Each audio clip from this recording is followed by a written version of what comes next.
Hello and welcome into a first-hand look into an epidemic that is sweeping the country. As amphetamines are being more regularly prescribed, we're beginning to see them everywhere, especially on college campuses. Tonight, we will be looking into a student who is using medication not prescribed for her.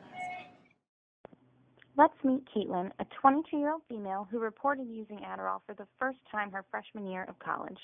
Caitlin was an A student in high school and received a scholarship to play soccer at the University of Georgia. Some would say she had it all: a loving family, amazing friends, a loving boyfriend. This did not prove to be enough when Caitlin entered college. When people say high school was your glory days, they really aren't kidding. I was getting all A's and balancing fun with my academics. All of this is just way too hard to balance once I got to college. It's like there's just not enough time in the day being a student athlete. So you began taking medications to help? Well, I didn't really think anything of it at first. I was complaining to my roommate one day that I just could not study in the library.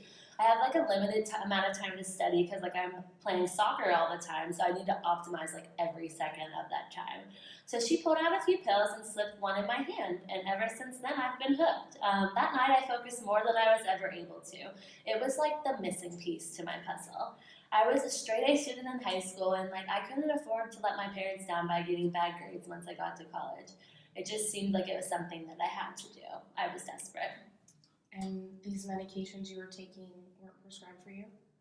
Well, actually, they weren't prescribed for me or for my roommate either. She actually got them from one of the students in our biology program, but ever since that night, I've kind of just been getting them from any source that I can find. And you didn't think anything of this? I mean, I knew it wasn't right, but like I said, I was desperate. I honestly thought it would be a one-time thing, but I soon discovered that once I started, it was a really hard habit to break. I began popping an Adderall before big exams. I could focus for a while, and then other days were difficult. I got to the point where I was taking them every day. It helped me stay awake and concentrate longer than I could on my own. It doesn't really seem like that big of a deal to me. To understand why Caitlin was hooked and why it actually is a big deal, we are joined with pharmacist Madeline Ray, who works in a research lab studying the effects of amphetamines on the brain, and then a campus police officer, Walter Smith. Amphetamines are central nervous system stimulants that are currently FDA approved for narcolepsy, ADHD, and obesity. Once amphetamines are taken, they enter the brain via nerve cells and increase dopamine levels. They prevent the reuptake of dopamine by causing the transporters to work in reverse. There are currently 22 million prescriptions per year issued for ADHD stimulants. Research is currently being conducted as to how to prevent the misuse or illegal distribution of amphetamines.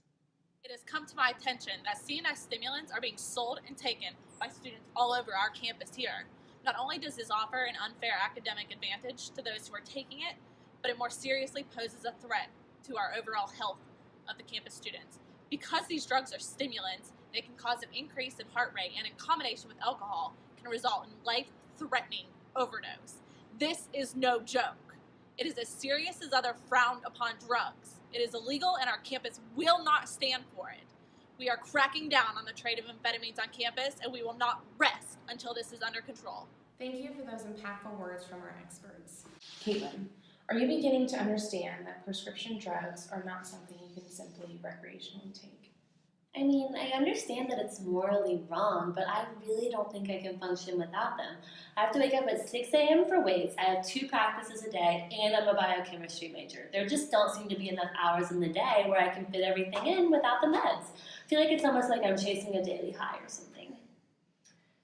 We recently reached out to Caitlin's parents when her friends expressed that they were concerned about her amphetamine use. She hid it from me at first. When I saw her take the Adderall for the first time, I questioned what she was doing. She acted like it was no deal and told me that she did it all the time. I just saw her take it over and over again, just popping pills. When I found out it was Adderall, I'm worried for her. I know she's stressed, but this is just getting out of control. I know how dangerous it can be to take drugs that aren't prescribed to you, and I'm just scared. I just want my Caitlin back. What Caitlin doesn't know is her mom is here with us today. Her mom had no idea before this interview that she was taking medication that was not prescribed for her. Thank you for joining us. I'm sad to be here on this occasion, but we didn't know what else to do. You never suspect that it would be your daughter getting into trouble. She was a perfect angel growing up. She never talked back, was never grounded, student athlete. I mean, what more could you want? Never in a million years did I think that I would get a call from Dateline telling me that my daughter was using prescription drugs. You guys are seriously all out to get me. Literally everybody in college takes Adderall. Like, it's the new thing. Like, go to college and you'll see. I just want what's best for you. Excuse me. Look, you guys just really don't understand. Like, I swear to you, everyone takes Adderall these days. Everyone takes it before an exam. What Caitlin is sharing is turning to a shocking reality. It is estimated that 850,000 methamphetamines are used non-medically. This number is highly concentrated in academic settings, where the pressure is higher than ever before. What students fail to realize when taking the harmless drug is that 1, it is illegal, 2, they're putting their lives in danger every time they take a prescription not medically intended for them. Luckily, this epidemic is emerging from an underground mystery that is a newsworthy headline. The number of admissions for amphetamine addiction has doubled in the past 10 years. Campus police and administrators are cracking down and are determined to get students the help they need to overcome this addiction. You guys calling me an addict? Is that why we're here? I would like to bring out Dr. Chuck Phillips, the Clinical Director of Health South and Amphetamine Rehab Center in Denver, Colorado. Hello, and thank you so much for having me today. Caitlin, I'm sorry to meet you on these terms, but I'm here to reassure you that you are not alone in this process. At Health South, we focus on filling the void that prescription drugs have been filling for you. For amphetamine addiction, this program lasts approximately 6 months, and you will attend group sessions and work on finding joy and energy without the medication. Because you're using daily, withdrawal can present as depression and loss of pleasure. For this reason, we believe that you would greatly benefit from admission to an inpatient treatment center.